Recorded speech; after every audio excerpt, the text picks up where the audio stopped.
a artist that I don't think we were too surprised at the quality of their work now. Beck, dropping his most recent album, Hyperspace.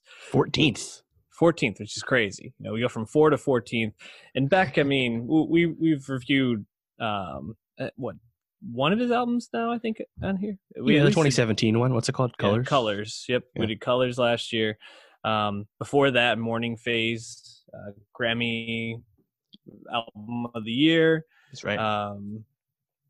Very acoustic, very folky singer-songwritery.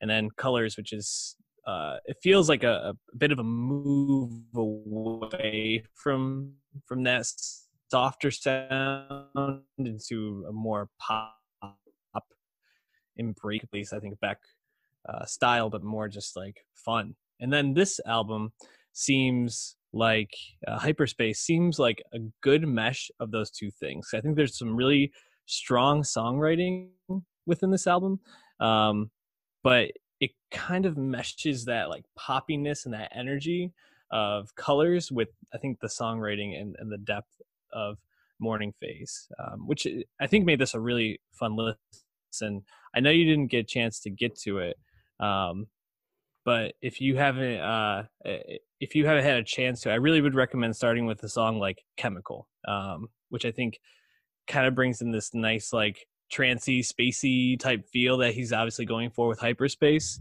as a title, but really does bring in like the craftiness and the genius of Beck really well.